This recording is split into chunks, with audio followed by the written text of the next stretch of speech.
let's keep going in 1 Samuel as we're looking at the life of Samuel. Samuel had a tough job, didn't he? Let's all agree with that.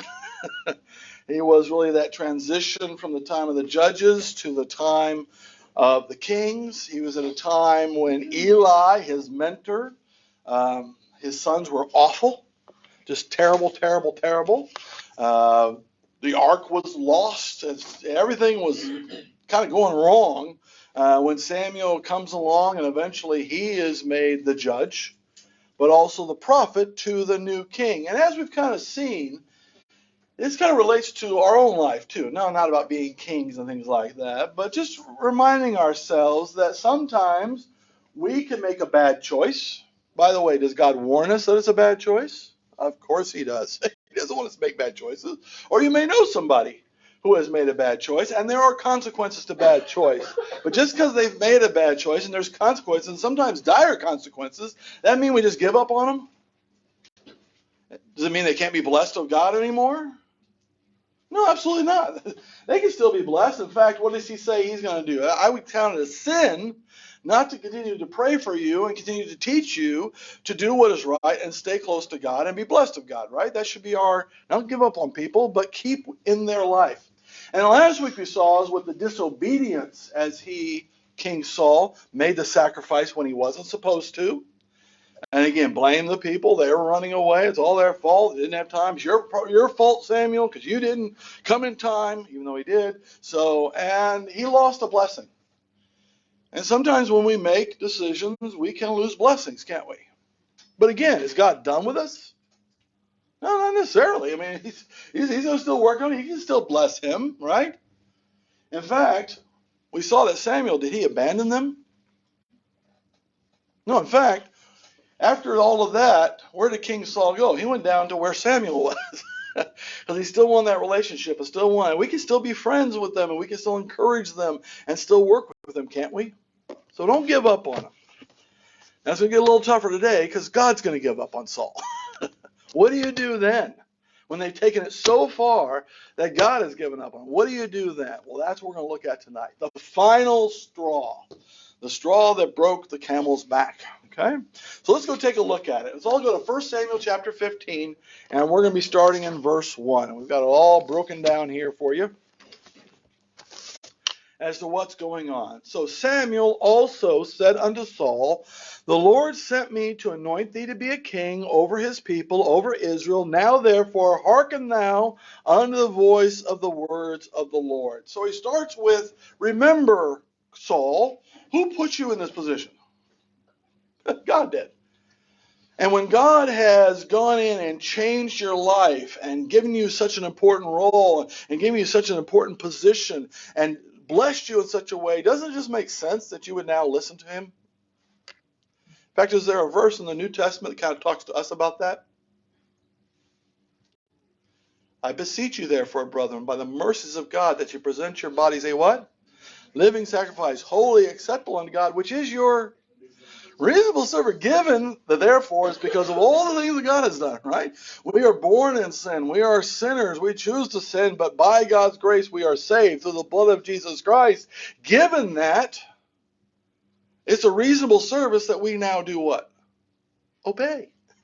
Obey his instructions. So he starts with that. Saul, let's just remember, you're here because of God.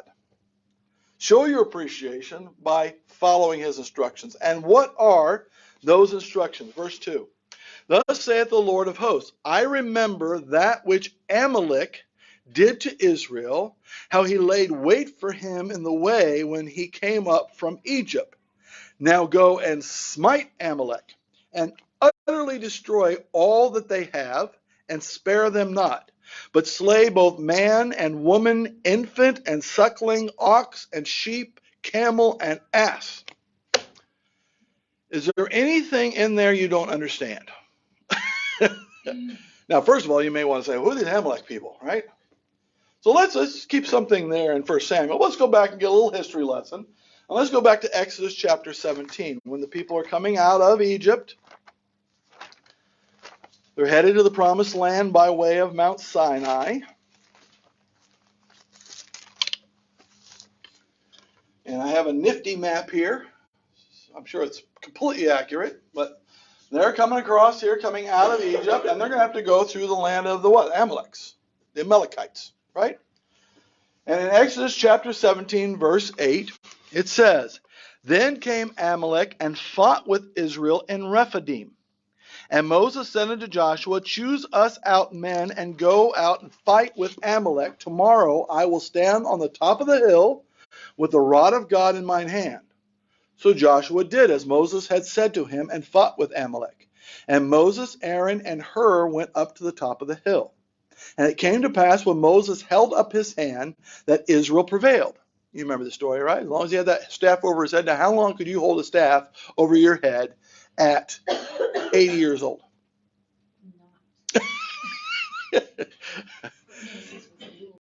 Yeah, a little tougher, but still, I mean, and they were, and when he let down his hand, because he was tired, Amalek prevailed. So, but Moses' hands were heavy, and they took a stone and put it under him so he could sit down. How many would appreciate that? And he sat thereon, and Aaron and Hur stayed up his hands, the one on the one side and the other on the other side, and his hands were steady until the going down of the sun. And Joshua discomfited Amalek and his people with the edge of the sword. And the Lord said unto Moses, Write this for a memorial in a book, and rehearse it in the ears of Joshua, for I will utterly put out the remembrance of Amalek from under heaven. Now you have to remember, the reason really is because of the way they attacked. It's one thing to attack people from the front. They attacked them from the what? From the back. Back where the slower people were. Little kids, the sick, the elderly, the pregnant. That's where they attacked. You can't do that. And so God said, I will always remember that. In fact, he said what? Rehearse this when Joshua. When the people are going to go into the land. By the way, it's clear God already knew that who was going to be taking him into the land? Who's going to be taken over? Joshua was going to be taken over. God knows everything, doesn't he? Let's go to Deuteronomy. As they are prepared to go into the land, has God forgotten? No, God has absolutely not forgotten. Deuteronomy chapter 25, verse 17. So again, as Moses is rehearsing the law and the rules with everybody, he also says this, Remember what Amalek did unto thee by the way when you were come up forth out of Egypt, how he met thee by the way and smote the hindmost of thee, even all that were feeble behind thee, when thou wast faint and weary, and he feared not God. Therefore it shall be, when the Lord thy God hath given thee rest from all thine enemies round about in the land which the Lord thy God giveth thee for an inheritance to possess it, that thou shalt blot out the remembrance of Amalek from under heaven, thou shalt not forget it. So did he write it down? Wrote it down, reminded them, and now, many years later, what's God saying? Now's the time. Now we are going to wipe out the remembrance of Amalek from the earth. Now, how many of you like archaeology and history and those kind of, I love that kind of stuff. So I dug in. Is there any remembrance of the Amalekites? What's going on? And the funny thing is, there is zero. In fact, this is one of the ones that archaeologists say, see, the Bible's wrong because there's no evidence of Amalek. All there is evidence of some civilization around this time that was in the Negev Valley. But there's no name or anything written or attached to it. What did God do here? Their name is not remembered in history. Were they there? Oh, yes, they were there. But God said, I am going to wipe them out. So all these years later, and I find it interesting because he did say when there's peace all around, that's when I'm going to do it. You have to remember, when God conquered the land and Joshua sent out all the tribes, they were supposed to drive everybody out, and then they were supposed to have peace immediately, weren't they? How come they haven't? They didn't do their job. So now God's like, okay, I got to get back to these guys. We never really got to the whole peace thing, but I still got to take care of these guys, all right? So I'm going to use this King Saul to do it. So his instructions are what? Did you see them? Go and fight them and do what? Wipe them out. Kill who? Everybody. He even said it. So if there was any concern about, what about women and children? Yes, yes, yes. It's sad, but yes. How about the animals? Yeah, all of them do. We're going to wipe them out for what they did. And it sounds tough and it sounds rough. Well, let's face it, he did it to Sodom and Gomorrah too, didn't he? He didn't spare. And by the way, you have to remember, in all this, has God been patient? When did the Amalekites have time to turn to God? Could they have? Could they have been Nineveh? When they heard judgment was coming back there in Deuteronomy, that God was mad at them and going to wipe them off the face of the earth, could they have turned to him then? Yeah. Could he have changed his mind? Yes, absolutely. Did they? No, they did not. So, we have him getting these very clear instructions. So what did Saul do? Let's go back to 1 Samuel chapter 15, and we'll pick up the story in verse 4. 1 Samuel 15, verse 4. And Saul gathered the people together and numbered them in Telaim, 200,000 footmen and 10,000 men of Judah. By the way, is that a pretty good army? Yeah, 210,000 people is a lot. And they gathered them all together. So did he do his job? Yes. Verse 5. And Saul came to the city of Amalek and laid wait in the valley. What valley would that be? Negev. So it's down here. It's along this period here. So you know he's usually in Gilgal, right? So he had travel down here. Telaim is down in this area. And he's going to come and he's going to rank and order everybody. And then he's just going to march on down, right? And he's going to sit in the valley and he's going to wait. Wait for what? Wait for the opportunity to come and wipe them out. But first, he wants to do something. Because the Amalekites aren't the only ones living there. There's also a group called the Kenites. And the Kenites have been friends of Israel. In fact, how many remember the story of Deborah and Barak? And they went and they fought against King Jabin of Canaan and their great warrior general Sisera. Anybody remember who killed Sisera? A woman who was a Kenite. Because, let's go back there again, do a little history tonight. Let's go to Judges real quick. Judges chapter 1, verse 16.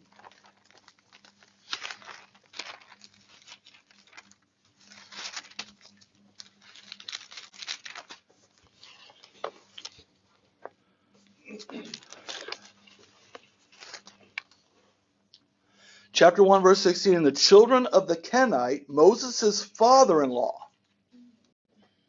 So, the Kenites were related to who? Moses. Went up out of the city of palm trees, which would actually be Jerusalem, with the children of Judah into the wilderness of Judah, which lieth in the south of Arad, and they went and dwelt among the people. So the Kenites, right there at the beginning, when they came in and conquered the land under Joshua and were starting to split off, the Kenites said, we're going with the people of Judah. We're going to attach ourselves to them. And they lived peaceably with them. And they worshiped God and things. So let's go back to 1 Samuel chapter 15. He looks over this valley and he looks over the other side and says, wait a minute. We're supposed to kill who? All the Amalekites. But there are other people there. So when you get people just killing people, you want to make sure you kill the right people, right? So he sends a message, verse 6. So 1 Samuel chapter 15, verse 6. And Saul said unto the Kenites, go, depart, get you down from among the Amalekites, lest I destroy you with them. For you showed kindness to all the children of Israel when they came up out of Egypt. So the Kenites departed from among the Amalekites, and Saul smote the Amalekites from Havilah until thou comest to Shur, that is over against Egypt. So he gave, again, he's not just indiscriminate killing. Is God all about indiscriminate killing? Absolutely not. They've been kind. They've been on God's side. So now if you're the Amalekites and you see all the Kenites leaving, I think that would have been a sign. But they didn't get it then either. And they were completely wiped out by the army, or at least mostly. Again, were the instructions clear? Are God's instructions to us almost always very clear? Yeah. And here we have the problem. He had the great victory in verse 7, but we also have this. Let's look, starting in verse 8. And he took Agag, the king of the Amalekites. What's that word? Alive. Oh. Is there a problem with that word? Is he supposed to be alive? No.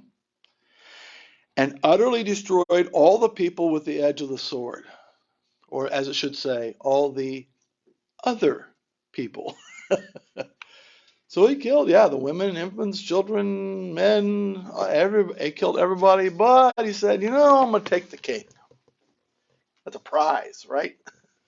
I'm going to take the king. What about the animals? Verse 9.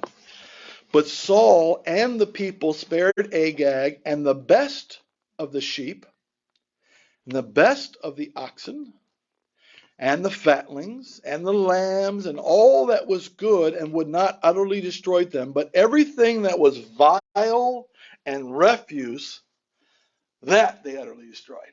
So God, I will give you, and I will obey you when it comes to destroying the garbage, the things that are worthless. I'll give you the things that I don't want, and I don't care about, but if it's something I think has value, you can't have that. Anybody see a problem here? Kind of reminds us of Romans chapter 12, verse 2, doesn't it? Be not conformed to this world, but be transformed by renewing your mind, that you may prove what is that good, acceptable, and perfect will of God. Now, they could have argued, we want to keep the good ones for God, right? Well, what are we saying about God's will then? Wasn't quite right. He doesn't really know what he wants. He really doesn't know what is best. We know what is best. Do we ever know what's best? Apart from God, we do not know what's best. And they kept them. Who kept them? Saul and the people. Both kept them. Who knew they kept them? Oh, God did. And Samuel's about to find out. Samuel was not there. He's right back home, Ramah, someplace like that. And God comes and talks to Samuel in verse 10. Then came the word of the Lord unto Samuel, saying, It repenteth me that I have set up Saul to be king. You never want God to say that about you. I am sorry that I made him king. Did Saul have chances? Could Saul have been blessed? As we saw last week, he could have been the line. He could have been the one blessed forever, right? And even now, God could still bless him and Jonathan and the whole family, but no, it's not going to work. For he has turned back from following me and hath not performed my commandments. And it grieved Samuel, and he cried unto the Lord all night. And this is where we get to see a little bit of the heart of Samuel, right? Should we be happy when other people are judged by God? Did he deserve it? Did Saul deserve God's judgment? Well, absolutely. If God judges, it's perfect. Does that mean we have to be happy about it? This is a sad day. It's sad for God because Saul has sinned against him and he's going to have to replace him, and that never looks good, right? But it's sad for Saul too. We should never be happy. And even if he made 100 mistakes or 1,000 mistakes, if he's continued, just been one boneheaded thing after another, we should still be very sad when it comes to that time where God says, enough. This is not a good time, is it? So we really see the heart. This is what we're going to be looking at tonight at the very end. Samuel's response to all this. And it wasn't just, oh man, that really stinks. He cried all night long for what was going to happen and what he was going to have to tell Saul. And what was that? Verse 12. And when Samuel rose early to meet Saul in the morning, it was told Samuel, saying, Saul came to Carmel. Now not Mount Carmel. Don't go there. Carmel's right here. So from the battle here, he went to Carmel first. Okay. Now, what you think about this? He's got the king and all those animals. They're trekking. It's not like he met them down here. They were already heading back this way. And they went to Carmel first. And behold, he set him up a place and is gone about and passed on and gone down to where? Gilgal. Again? Everything happens in Gilgal, right? So he's already trekked up here. So he came down here to meet him and then found out he went back up here. And so he's chasing them all over the place, isn't he? And he finally tracks them down in Gilgal. Verse 13, and Samuel came to Saul, and Saul said unto him, he must have been so excited, blessed be thou the Lord, I have performed the commandment of the Lord. Samuel, it was great. We went down there, we took them all out. God blessed us. Oh, it was wonderful. I did exactly what I was supposed to do. Saul pleased, God not. Because what does the very next verse say? And Samuel said, what meaneth then this bleating of the sheep in mine ears and the lowing of the oxen which I hear? Right? So they trekked those guys all the way up there. And they weren't supposed to, were they? God knows, and his sin will find him out. And he'd convinced himself. And can we convince ourselves sometimes we've done exactly what we're supposed to do? 100%. Every area of our life is completely in tune with God's will. Oh, perfect. Yeah, we're doing great. Sometimes it takes somebody else to come along and say, what? Then why do I see this? Why am I hearing that? Why do I see this in your life? Why am I seeing this coming out of your heart? Right? So it's good to have that. And is this a fun job for Samuel? What had he done all the night before? Crying over this situation. But the fact is, he has to tell him what God said. And what did he say? Verse 15. And Saul said, first of all, they have brought them from Amalekites, for the people spared the best of the sheep and of the oxen to sacrifice unto the Lord thy God, and the rest we have utterly destroyed. So, and this can, when you think about it, this can make sense, right? Because where did they trek them to? Gilgal. What do they do in Gilgal? They sacrifice. They do sacrifices. Yeah, people did that. Blame game, right? Oh, yeah, people did that. Who's king? What's the king's job? To tell people what to do, right? And they should have said, no, we're not taking the best of them. We are going to slaughter them all here, now. Oh, but the people wanted to. They thought it was a great idea, so I thought it was a great idea. Let's just take them all to Gilgal and we'll give them to God, right? Because he loves sacrifices, doesn't he? What does he like more than sacrifices, though? Obedience. There's a verse somewhere about that. Let's see. Verse 16.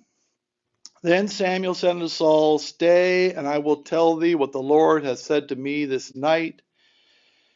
And he said unto him, say on. Yeah, sure. Why? What's God? What's God's message for me? He's still very excited. He's still pretty pumped. And Samuel said, when thou wast little in thine own sight, wast not thou made the head of the tribes of Israel, and the Lord anointed thee king over Israel? Because that's the story, right? Who was he before this? Just some good-looking tall guy. Taking care of donkeys down in Benjamin, right? That's what he was. He was nothing special, and God made him something special. How many of us were nothing before God got a hold of us? Right? And the Lord sent thee on a journey and said, go and utterly destroy the sinners, the Amalekites, and fight against them until they be consumed. Right? It was clear. Destroy everything. Wherefore then didst thou not obey the voice of the Lord, but didst fly upon the spoil and did evil in the sight of the Lord? So why did you do this? Instructions were clear, and you disobeyed. Is Saul going to take credit now and say, yes, I blew it? Not yet. He's got another card up his sleeve, verse 20. And Saul said to Samuel, Yea, I have obeyed the voice of the Lord. Did you? No. And have gone the way which the Lord sent me. That's true. And have brought Agag the king of Amalek. Well, yeah, that's true, but that's not obedience, right? You did obey in going. You did obey in getting everybody together. You did obey in attacking, but you didn't do that right. And God wants what percent? 100%. And have utterly destroyed the Amaleks, except for Agag, right? But the people took of the spoil, sheep and oxen, the chief of the things which should have been utterly destroyed, to sacrifice unto the Lord thy God in Gilgal. They did the wrong thing, but they did it for the right reason. Is that the way God likes to work? As long as you did it for the right motivations, it's okay to sin, right? No? No. So, verse 22. And Samuel said, Hath the Lord as great delight in burnt offerings and sacrifices as in obeying the voice of the Lord? Behold, to obey is better than sacrifice, and to hearken, to listen to what he says, than the fat of rams. Right? Does that still go today? Oh, I'm giving my time, I'm giving my money, I'm giving this, I'm giving that. That should make God happy, shouldn't it? Well, are you obeying? Are you doing it out of love? Are you showing love? In fact, wasn't that the Pharisees' problems? What did Jesus say about the Pharisees during his time? Were they sacrificing? Giving their tithe of mint and cumin? Going through every cupboard and giving 10%? What did Jesus say? No. You should keep the whole law regarding justice and mercy and love. Not ignoring the other part, right? Are sacrifices good? Does God like sacrifices? Yeah, but don't have the sacrifice at the expense of obedience. Have obedience and thanksgiving of sacrifice, right? You got to do both. And frankly, if you can't do one, at least do the obedience. At least do that. And that was a message that I'm sure cut deep to Saul, because he had not obeyed. He said a couple times already, he knows he did not obey. And in fact, verse 23, for rebellion is as the sin of witchcraft. Ooh, I think that's a little bit of a foretelling there, because what is Saul going to eventually do? Turn to a witch. And rebellion, turning against the will of God, is turning to the ways of the world, isn't it? Looking to the world for answers. Looking to the world for wisdom, which is all witchcraft really is, isn't it? And stubbornness is as iniquity and idolatry. Because again, stubbornness is putting who on the throne? Yourself. I know better. I'm digging in my heels and I'm going to prove that I know best. Well, you don't. Because thou hast rejected the word of the Lord, he hath also rejected thee from being king. Boom. And that was the message that God gave to Samuel and that he cried overnight for, I'm sure. Because he can no longer remain king. Does that mean he's going to die right away? No. But God is going to take his spirit from him and he's going to choose another king to rule in his place. In fact, that's the next job for Samuel, is to go anoint that person. So, if you're Saul, what do you do at this point? Realize how many times Samuel has tried to get him to say he's done wrong? Over and over he has said, do you know what you just did? Do you understand that you have disobeyed? You have done wrong. And so far Samuel has said what? No, I'm doing fine. I did great. I did exactly what I was supposed to do. The people did some dumb stuff, but I'm all good. But here, finally, now that the hammer has come down, now that the judgment has come down, verse 24, and Saul said unto Samuel, I have sinned. Finally, gets through him. Can we be that way sometimes, though? Don't get too much on Saul. What does it take? Sometimes it does take the spanking for the kid to finally realize that maybe they did something wrong, right? We can be that way sometimes.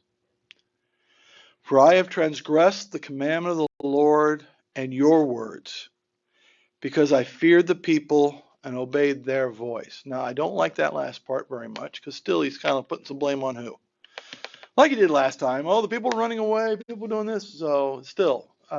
But he does at least admit he has done wrong, right?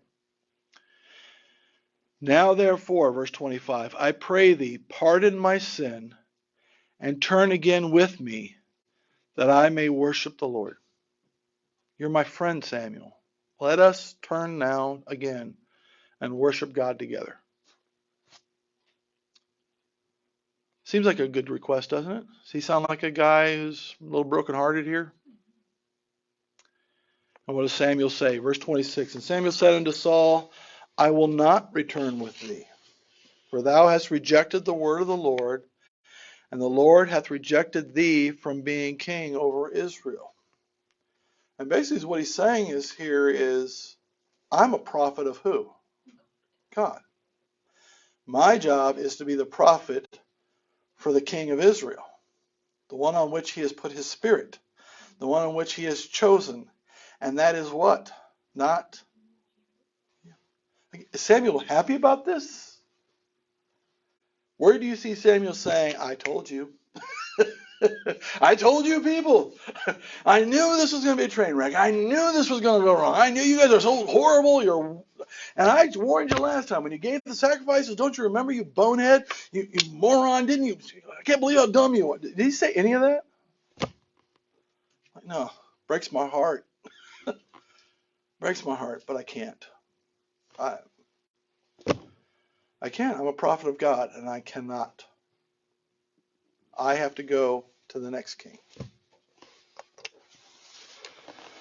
Verse 27, and as Samuel turned about to go away, Saul laid hold upon the skirt of his mantle, and it ripped.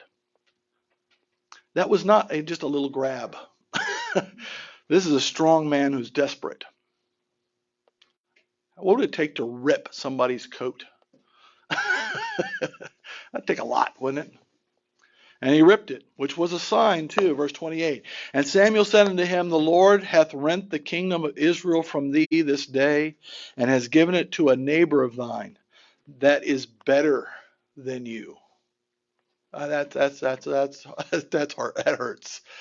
But what does he really mean? One who has a heart, one that God can work with, right? And also the strength of Israel, verse 29, will not lie nor repent, for he is not a man that he should repent. This is not going to change now. God has determined this to be true. Does God still love Saul? Does God still love his people? But are there consequences sometimes when we do these things? And he's not taking away his life yet. He's just taking away what? His blessing. He is no longer in the eyes of God king. Verse 30, then he's going to say it again. Then Saul said, I have sinned. Yet honor me now, I pray thee, before the elders of my people and before Israel, and turn again with me, that I may worship the Lord thy God. Please. I need to worship him together with you. So Samuel turned again after Saul, and Saul worshiped the Lord. He did it. He saw his broken heart, and he had what? Compassion, not judgment, not disdain, not revelry, all right, yay, see? But what? Compassion. And he worshiped God together. But then said Samuel, verse 32, bring ye hither to me Agag, the king of the Amalekites. And Agag came unto him delicately. He knew he was in trouble. And Agag said, surely the bitterness of death is past. And Samuel said, as thy sword hath made women childless, so shall thy mother be childless among women. And Samuel hewed Agag in pieces before the Lord in Gilgal. So Samuel ain't messing around. Whenever I read that, I'm like, is there a little bit of frustration in there? Of everything that just happened, and then what happened with Saul and the anger and frustration and sorrow and everything. And it's almost like Agag could see it. It's like, this isn't going to go well. And he took him down hard. But then what happened? Then Samuel went to Ramah, and Saul went up to his house in Gibeah of Saul. And Samuel came no more to see Saul. That was it. This is the last time these two guys were together until the day of his death. We'll get into that more later, because actually they meet after his death. So, but yeah, until the day of his death, they don't see each other because God is no longer with Saul. Again, still loves Saul, still going to use Saul, but still, he's not with Saul. And he's going to have to go choose another king that Samuel will then go with. And what is his attitude toward this? Nevertheless, Samuel mourned for Saul. Just the rest of his life, all he did, he mourned that this had happened. Could have been so much better, couldn't it? And the Lord repented that he had made Saul king over Israel. So what is Samuel's response? It's the same kind of response we need to have. Yes, that sometimes there are people, even Christians sometimes, who just go so far away from God, keep making the same mistakes over and over, and just keep getting further and further away from God. God will never give up on them, but sometimes God will then have to what? What do you have to do with a child who just will not do what is right? You got to punish them. And sometimes those punishments can be tough, can't they? And sometimes, as he says in the New Testament, sometimes he's got to cut them off and say, yo, you got to go away, hoping that they will come back, right? Is that easy? Should we ever rejoice when God judges his children? Should we ever say, oh, they deserved it, got what they deserved? No, that's not what we should do. We should have a heart like Samuel, that through all of this continue to have such a soft heart for the people, soft heart for Saul, and of course a heart lifted up to who? To God. Because he has the same heart as God. Was God happy about this? No, he's sorry he ever made him king, but this did not make him happy, did it? And this is just the way it's going to be. So now Samuel is going to be used by God to go choose the next king, who is not ready to be king. He's a young guy. But he's going to get him through all of that, and he's going to use Samuel to make that next step into King David. Okay? So these are tough lessons, but I think we need to kind of go through the same process in our own life, realizing God's mercy here, right? Even in taking away this kingship, even in taking away his spirit, which doesn't happen anymore, but even taking his spirit, God still loves Saul. We're going to see that later on. But even then, when we see it in other people, yes, sometimes God's going to have to do harsh things to get people's attention. We should not revel in that, except that God is right, and be there for them as best we can, right?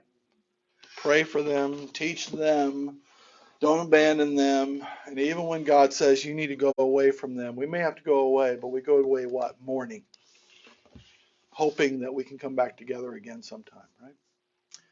Any questions about this story? I think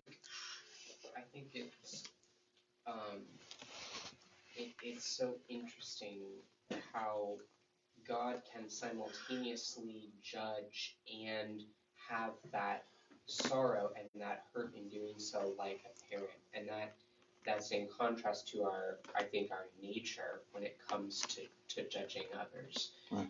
we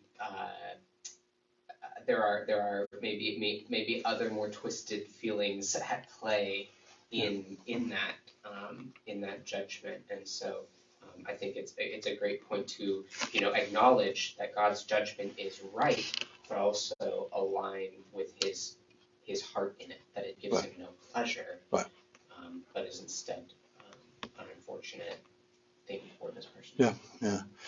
Because you even know in this story, he wasn't happy about the Amalekites. He would love them to turn to him, right? Just like the people in Nineveh. I mean, they're his children. He created them. He loved them. One day he's going to die for their sins, right? But no, we mourn, but we know God is right? All right, let's pray.